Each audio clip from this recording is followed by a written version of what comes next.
Hello and welcome to a formula for Media Literacy 2.0.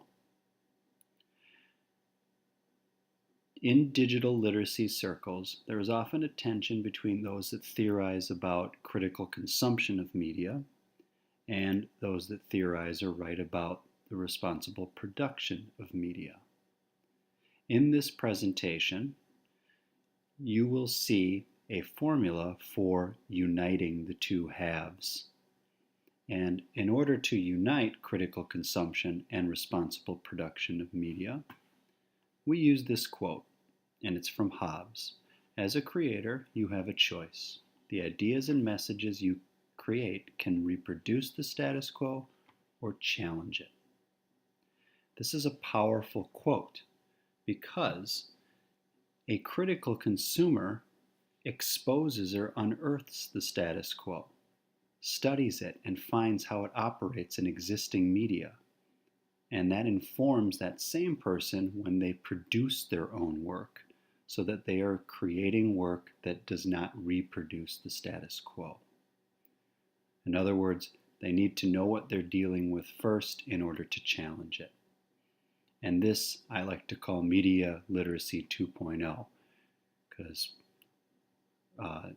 1.0 was critical consumption, 2.0 is now that reproduction piece. So putting work out there that expands the breadth of democracy.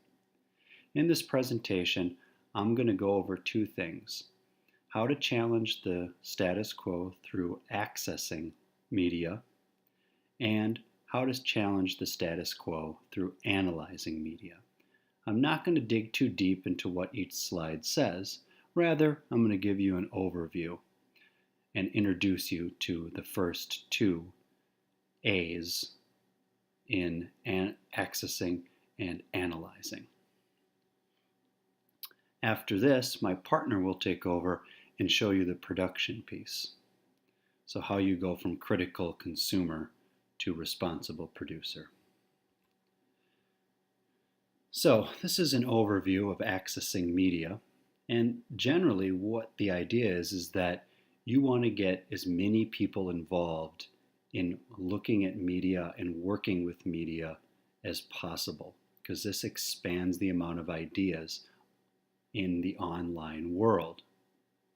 So as a result, the first step is to provide access to digital technology. And in this section, we talk about how the future library is going to be a maker space where people can go and not only go access information like a traditional library, but it might be in digital form, but also create things. And then this is a library in North Minneapolis that was recently refurbished and opened to the public. And it's situated in a part of Minneapolis that is socioeconomically challenged. But it's so important that people that generally don't have readily have access to the internet and to online resources get that when they come to this library. So we want more people accessing digital technology. We also want competency training. And so people need to have access to that. And this image says it all. We want people that have lived a little longer in their years to have access to media. And we also want young people to have access to media and everybody in between. And when you look at statistics on online use, you see dips when it goes to the very ends. So very young people and older people. And we want everybody to be competent in what is in the online world so that they can contribute to it. Finally, access to an education in digital literacy. And this is where people are getting educated on how to critically read digital media and expose what it's really telling them. Rather than just being a passive consumer, they become a critical consumer. So, the more people that access digital platforms, the more ideas that are out in the online world, and with the more ideas, that expands the breadth of democracy and more voices are included. And therefore, you can challenge the status quo, because with those voices that have been marginalized, they now have access to get their ideas out there on digital platforms. Then talk about the analyzing phase.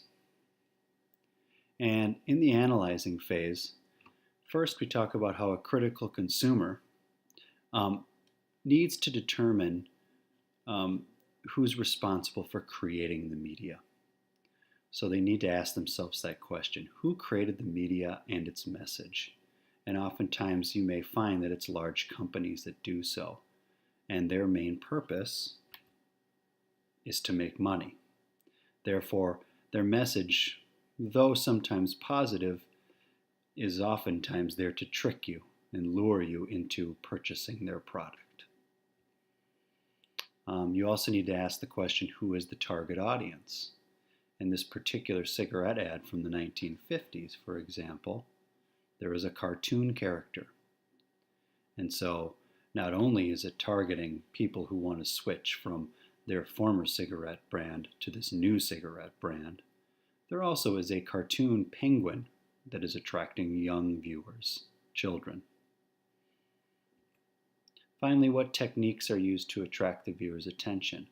A lot of times these techniques are really savvy and lure you into the product and unobtrusively sway you to purchase a product, or at least have it within your subconscious. And then what lifestyles are depicted? It's another question that a critical consumer wants to ask. And oftentimes when we watch media, we'll see that there's certain lifestyles that are, there's unconscious bias that exists, and certain lifestyles are promoted while others are left out.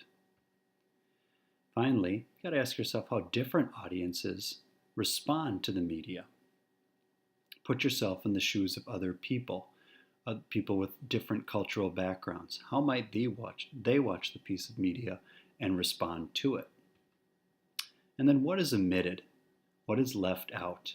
After going through those previous questions, you can start to determine which pieces of information are being selected and left out. After going through all of this, you really realize, after asking all these questions, that media producers make choices.